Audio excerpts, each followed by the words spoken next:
E aí, muito boa noite, Minas Gerais. Boa noite, telespectadoras e telespectadores do Brasil das Gerais. Olha só, eles existem ou não? Você já viu em filmes, seriados, livros e até em histórias em quadrinhos, né? Mas e no mundo real? Você já observou algum objeto voador não identificado ou conhece alguém que viu? Sabia? Minas Gerais é um dos estados onde há maior número de relatos de aparição de discos voadores e contato com extraterrestres. De acordo com dados do telescópio espacial Kepler, a nossa galáxia pode abrigar, gente, olha só, 17 bilhões de planetas do tamanho da Terra. E aí, vida é só aqui? O que você acha?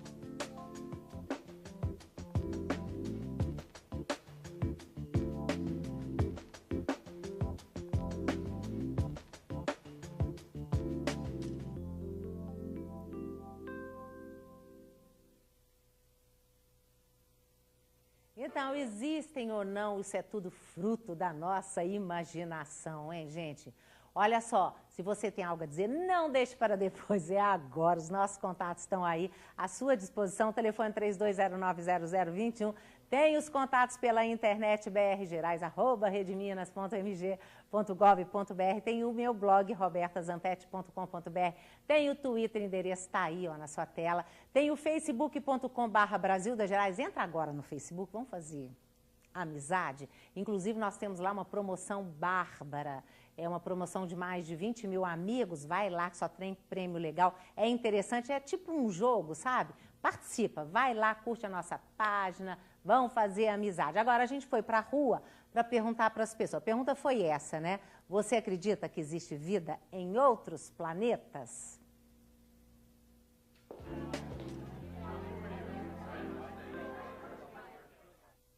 Acredito, claro. Vida em outro planeta, com certeza existe. Porque a Terra não é o único lugar de habitação. Aqui na Terra, não. Eu acho que existe para fora e no universo deve ter outros seres. O universo é muito grande para a gente pensar que só o planeta Terra tem vida. Se você imaginar que tem milhões de galáxias ou tem outras estrelas, outras constelações, você não pode ficar limitado a pensar que tem vida só na Terra, não. De vez em quando aparece cada coisa, né? A gente tem que acreditar. Acredito, porque se a gente está aqui, porque em outros planetas também não podem ter vida, né? Eu acho, essa é a minha opinião, pelo menos isso. Não. Por quê? Porque o pessoal só fala em gente nunca vê, por isso que eu não acredito, não. Pois é, né? Você é daquele tipo, igual São Tomé, só acredita vendo. Agora a gente estava brincando aqui, porque o César Vanucci estava brincando. Como é que contaram, hein? 17 bilhões de planetas do mesmo jeitinho, do mesmo tamanho da Terra. Bem, o Las Casas talvez possa como... Como Las Casas? Vamos explicar como é que são feitos os cálculos. Né? Ele está observando direto uma mesma região do céu, se não me engano, os signos Lira. E para observar assim, sem interrupção, ele inclusive não está em órbita da Terra, não. Ele está em órbita do Sol, seguindo a Terra. Tal. Mas está observando sem interrupção. Quando algum planeta passa na frente de alguma estrela, ele vai sentir, vai notar uma diminuição no brilho daquela estrela. Em se aquilo se repetindo, com o período de repetição, pode-se falar, por exemplo, na distância daquele objeto à estrela. Pela diminuição da intensidade, pode-se falar do tamanho daquele objeto. Ou seja, em se observando, eles estão colhendo dados que está indicando que naquela região, uma certa percentagem daquelas estrelas tem planeta similar à Terra. Pois é. E aí expande para toda a galáxia. Esse tanto de planeta similar à Terra, né? Será que estamos sozinhos no universo? Pois é, só. É uma questão que a ciência tem abordado há muito tempo. E olha, até hoje nós não sabemos. Eu gosto de falar, Roberta, existe uma equação, a equação de Frank Drake. A equação de Frank Drake é bem ambiciosa. Ela pretende nos dar o número de civilizações mais do que inteligentes que teria desenvolvido tecnologia, sendo então capaz de se comunicar conosco. Pela ciência hoje, esse número, o resultado da equação de Frank Drake, pode ser alguma coisa, pode ser 0, ou seja, estamos sozinhos na nossa galáxia, pode ser até alguma coisa perto de 1 milhão. Ou seja, podemos ter 1 milhão de civilizações na nossa galáxia. E você, a sua intuição de astrônomo? O que você diz? Poxa, eu me pergunto muito, sabe? Se eu acredito em vida extraterrestre e tal. Me pergunto muito isso. Você nunca viu nada no Nunca céu vi nada, diferente? nunca Você vi vive nada, olhando, nunca vi né? nada. Olha, o que eu sei é o seguinte, eu torço para... Nossa, o universo está coalhado de vida, vida inteligente e tal. Seria um universo muito interessante. Eu torço para isso. Com certeza. Olha, inclusive... Agora, o que eu acho, não sei. Pela equação de Frank Drake, né? Podemos estar sozinhos ou pode ser que vida seja uma coisa bem comum no universo. Pois é, mas olha só a opinião do Cláudio Leandro, já entrando com os nossos queridíssimos telespectadores, né? Ele falou assim, Roberta, claro que existem e creio que nós fomos julgados aqui por eles. Creio também que foram eles quem construíram as pirâmides do Egito e as ruínas de Machu Picchu, como um montão de outras coisas que o ser humano não poderia fazer sem as ferramentas necessárias. O que você acha, César Vanucci? Meu ponto de vista é exatamente esse que está sendo exposto. Como chama o rapaz? É a Cláudia, Cláudia, não é um rapaz, Cláudia, não, desculpa. Cláudia, exato. É a Cláudia Leandro. Na minha avaliação, e eu falo como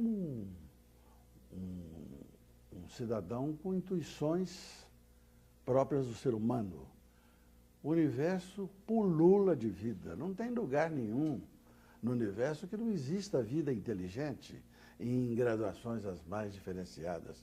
E eu não preciso que uma nave aterrize lá na Casa Branca ou na Esplanada dos Poderes lá em Brasília para me dar a certeza disso. Existem indícios poderosíssimos, são fotos, são filmes, são depoimentos de pessoas idôneas. E também essa sensação de que não faz sentido algum imaginar um universo composto de 7 trilhões de corpos celestiais, com um único e minúsculo pontinho, que é a Terra, a ser povoada por mentes inteligentes. Pois é, mas por que continua essa coisa, né? Que pouca gente viu, quer dizer... Não, muita gente viu. Sim, muita mas gente muita viu, gente. não. Sim. E inclusive cientistas. Nós temos o caso do Alan Hynek, que é um astrofísico famoso norte-americano, que foi convidado pela Força Aérea Americana para participar de uma farsa, que foi o Projeto Azul, no sentido de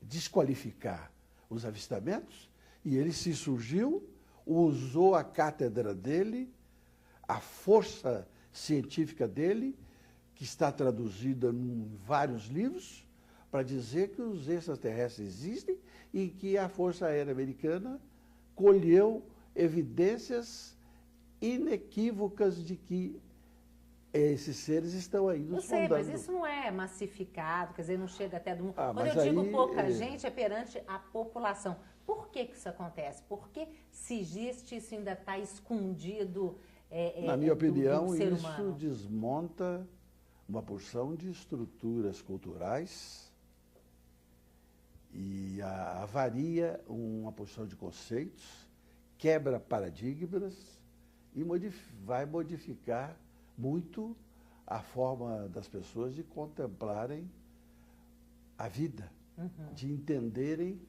esse mistério insondável. Você já viu alguma coisa? Eu já, uai.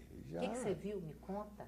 Uai, eu tenho pelo menos uns 2 momentos ou mais, uns 3 momentos extremamente significativos. Conte um, depois você conta. Eu vou contar um. Eu vou contar um próximo aqui da nossa realidade em Belo Horizonte. Você conhece até a personagem, você a trouxe nos primeiros programas nossos aqui da TV, Brasil do Brasil das Gerais, mais de uma oportunidade para ser entrevistada. A Irene Zelac, lá do Paraná. Sim. Numa ocasião, alguns anos atrás, ela estava aqui em Belo Horizonte. Ela tinha até dado uma entrevista aqui. Nós fomos até Macacos, onde ela foi fazer um contato com algumas pessoas relacionado com aquelas atividades que ela exercia. Ela era uma pessoa que aplicava energias nas pessoas, etc. Quando nós saímos de lá, ela falou assim, olha, vai aparecer aqui um disco voador. Nós éramos 4 pessoas. Eu, ela e mais 2 senhoras. Quando nós saímos do sítio em que nos encontrávamos, onde ela havia feito as aplicações energéticas, no firmamento brotou subitamente uma enorme bola vermelha, enorme, próxima de nós. Ela saiu do disco voador e apontou. Nós ficamos todos atônitos com aquilo. Eu voltei com a Helene Zerac para Belo Horizonte, conduzindo o carro, e nós parávamos de vez em quando, ali na região de Macacos, para novamente avistar a posição daquele objeto misterioso, enorme, uma bola vermelha reluzente. Esse é o fato. Mas na manhã seguinte, o fato foi corroborado de uma maneira totalmente inesperada. O Sérgio Adaide, que era do CBH, Sim. é testemunha disso. Eu recebi uma ligação de um cidadão chamado Avelino Lemos Couto, que era um místico, uma figura humana riquíssima, falecido há alguns anos, me chamando a atenção para o seguinte: César, eu acabo de receber uma notícia de moradores do Morro do Chapéu, de que uma nave espacial, um OVNI, caiu numa dos grotões lá daquela região. Você precisa ir lá. Eu convidei o Sérgio Adaide, que munido de uma câmera de televisão, me acompanhou até o local para nós conversarmos com os moradores. E fiz um contato com vários moradores do Morro do Chapéu, E eles viram. que me relataram uma bola vermelha igual a que eu tinha visto do outro lado da região. Macacos confrontam com o chegaram a Morro do filmar? Chapéu. Viram? Não chegaram. E eles, inclusive, relatam coisas assim. O susto tão grande pelaquela aparição inusitada levou-os, alguns deles, a ficarem debaixo do carro. Com medo. Com temores. As pessoas deram relatos abundantes a respeito disso. Eu e o Sérgio colhemos isso e o antigo CBH divulgou o fato. Não, depois quero saber o que Agora, você é a acha que é mesma bola visão. vermelha? A mesma visão que eles tiveram, pela descrição feita, é a que eu tive do outro lado da região. Quero saber o que você acha. Pode ser isso, mas você precisa entrar aqui no papo, né, Zé Estevam? Porque você é ufólogo há muito tempo, né? 24 anos. Como é que começou esse interesse? Você viu alguma coisa? Olha, eu tenho relatos que me fizeram acreditar fiamente, que é o relato do meu pai, de minha mãe e de meu avô. Então que isso de início me levou a acreditar fiamente na ufologia, na existência. Que tinha alguma coisa. Que tinha alguma O que coisa. que eles viram? Eles viram todos os 3 juntos, alguma coisa? Não, foram em Ou- datas separadas, Sim. em épocas separadas, todos os 3 tiveram uma aparição. A aparição que meu pai presenciou foi no centro da cidade, de Passatempo. Eu sou de Passatempo, do interior. Passatempo é impressionante o número de De avistamentos, avistamentos. né? Nós o temos doutor lá Faleiro. cadastrados hoje 1.400 casos de aparições de E o que, objetos. que lá. eles viram? O meu pai viu, junto com mais 100 pessoas, na praça da cidade, nos anos 70, 78, um prato, durante o dia, como se fosse uma bacia mesmo, atravessando o céu da cidade, assim, que durou uns 40 minutos.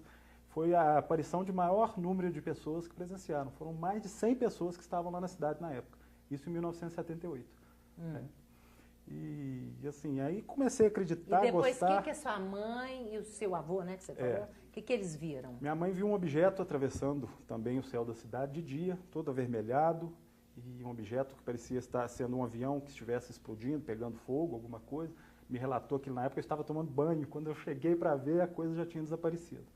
E o meu avô me contava, quando era vivo, das aparições que ele viu também na zona rural. Sempre foi na década de 70? Da minha mãe foi na década de 80, meu pai década tá. de 70. Porque- E meu avô foi antes, foi quando ele era novo. Então muito tá. novo. Então sempre tem, é porque a gente estava discutindo até lá, discutindo não, falando, né? A Raquel Rabelo, que trabalha com a gente, que é da equipe de produção, falando assim, na década de 70 muita gente relatava, e eu me lembrei de fato que a gente era menina, né? E das pessoas mais assim, tios, mais velhos, relatando, mas você nunca viu nada. Eu já tive vários contatos de primeiro grau, aparições de objetos voadores não identificados mesmo, de bolas de fogo, coisas que eu não consegui explicar, não consegui catalogar mesmo, né? Mas assim, o que me levou mesmo a acreditar, a ter a certeza absoluta, foram as evidências na cidade de Passatempo. Lá é terra do ufólogo Antônio Faleiro, que é um dos ufólogos mais famosos, respeitados do Brasil, né? E o Faleiro tinha um trabalho, há 40 anos desenvolve um trabalho na cidade. Eu comecei a acompanhá-lo, a segui-lo, ver o trabalho que ele fazia, as pessoas dando declarações, mostrando, contando o que viram. E são 1.400 casos cadastrados numa cidade de 8 mil habitantes. Mas, por exemplo, você está falando de Passatempo, né? E aquela questão de Varginha, aquele o ET de Varginha, aquilo é marketing ou, de fato, vocês acreditam que existiu? Ocorreu um fato muito estranho em Varginha. Ele está amplamente documentado por pessoas de ilibada reputação, pesquisadores renomados, como é o caso do Birajara Franco. Entendi. Agora, o que você acha, Las Casas, dessa questão de bola de fogo, parecendo uma bacia, né, que você falou, um prato? Você acha que pode ser? Porque, pelo menos, eu acho que a ciência acadêmica, ela acredita que pode haver extraterrestres, né, mas vocês não acreditam em OVNIs, né?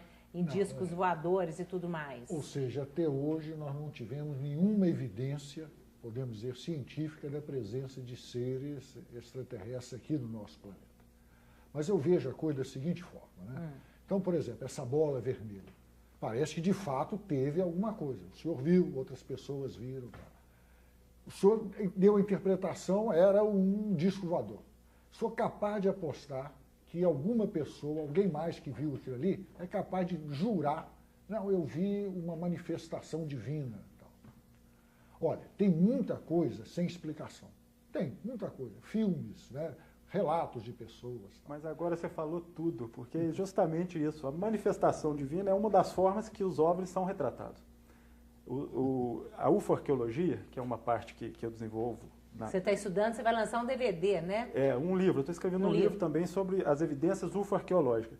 Fala exatamente isso. É o tipo de interpretação que cada pessoa dá para o fenômeno de OVNIs, traduzindo para uma outra coisa, dentro do conhecimento da pessoa. O Antônio Faleiro, lá de Passatempo, ele ficou famoso com o trabalho de pesquisa de OVNIs e folclore, a ufologia no folclore brasileiro. As lendas do folclore, ele conseguiu fazer uma analogia das lendas do folclore, mostrando que todas as lendas do folclore eram, na verdade, aparições ufológicas que foram retratadas de acordo com o conhecimento de cada pessoa. Então, por exemplo, a Mãe do Ouro, que todo o interior de Minas inteiro, do Brasil todo, relata a Mãe do Ouro, eram aparições dessas bolas de fogo. A Mãe do Ouro parece bem conhecida. Bem conhecida, no no Brasil inteiro. inteiro. É um ball bem estudado. E a gente vai no interior aqui de Minas, faz um relato. Vai no interior de São Paulo, o relato é idêntico. Vai no outro, no Brasil inteiro. Agora, você já reparou coisas do seguinte tipo? Em comunidades que o pessoal está mais ligado às questões científicas, vê-se mais disco voador. Em comunidades que o pessoal está mais ligado a questões políticas, hoje nem tanto, mas, por exemplo, nos anos 70, né, nos anos 60 e tal, via-se mais um avião especial que os inimigos estão bolando para destruir aqui. O que eu quero dizer é o seguinte, tem muita coisa sem explicação. E é uma tendência natural nossa, do homem, aquilo que mais ocupa nossas cabeças. Eu estou mais ligado às questões políticas, estou mais ligado às questões religiosas, estou mais ligado às questões científicas. Aquilo que mais ocupa a nossa cabeça, a gente, não tem explicação, então isto é aquilo. Mas que pode ser mesmo, né? Mas o que Veja ocorre... bem, nós temos um exemplo lá no observatório que ilustra bem isso que eu vou falar. Nós estávamos, eu vou ser rápido, né? Sei. Mas nós estávamos abrindo o observatório no primeiro sábado do mês, o sol já estava se pondo, muitas pessoas lá no observatório, nós estávamos montando os telescópios, aí vieram me chamar que tinha um objeto brilhante, bem brilhante, tal, no lado oposto ao que o sol... acho que você já contou essa história. Já contei essa história aqui. Okay. Aí eu olhei primeira vista, eu pensei era um avião, falei, um avião, o pessoal, não, nós pensamos. Mas esse objeto sumiu, depois apareceu em outro lugar. Eu duvidei e tal, mas não demorou, o negócio sumiu, passa um pouquinho, aparece em outro lugar. Aí eu pedi um telescópio, vieram o telescópio, eu estou lá tentando pegar o objeto, tal. Quando eu pego o objeto, tento fazer foco, não consigo, ele some, eu olho, aparece em outro lugar, eu vou tentando, e vai juntando gente, né? Vou tentando fazer foco, nada. Olha, pessoal, o que é? Na hora que eu falei, eu não sei, nós tínhamos um monitor novo lá, Os olhos dele brilharam. Assim, eu tenho certeza que ele falou, opa, estão vendo um disco voador do professor Renato aqui de Testemunha. Uma senhora lá, talvez romeira, mas muito romeira lá na Serra da Piedade, fez o nome do pai. Deve ter pensado, poxa, esse pessoal mexendo com coisa, tal. Aquilo, até hoje, né, eu ficaria com uma pulga de totalmente atrás da orelha, se aquele objeto não viesse, então nós pudéssemos ver a olho nu o que era. Algo que até então eu achava assim, impossível causar um fenômeno desse. Uma sacola de plástico, que alguém deve ter julgado lá, subiu com a térmica, batia o sol, refletia na nossa direção, batia uma golfada de vento, ela dobrava, tal, sumia, né, não refletia mais o sol na nossa direção, tal, depois montava, tal. 99. Pode haver. Gente, eu tenho que chamar intervalo, vocês comentam. Eu só queria, fazer esse registro, é importante. Existe uma porção de equívocos relacionados à problemática do inexplicável ufológico, como diz ele. Mas existe uma dose muito grande de fatos que, para os quais não se encontra jamais a explicação. Então nós vamos falar daqui a pouquinho mais disso. Gente, desculpa só um pouquinho, porque nós já estouramos o tempo, mas daqui a tá bom, né? Daqui a pouquinho a gente volta, tá? Se você tem algo a dizer, passa agora pra gente. O telefone tá aí, 3209-0021. Os contatos pela internet estão aí. Eu vou citar só o facebook.com/Brasil da Gerais. Vamos ser amigos. Participa lá da nossa promoção, que tá muito, muito, muito interessante. Vai lá, depois nós conversamos, tá? A gente volta daqui a pouquinho. Tchau.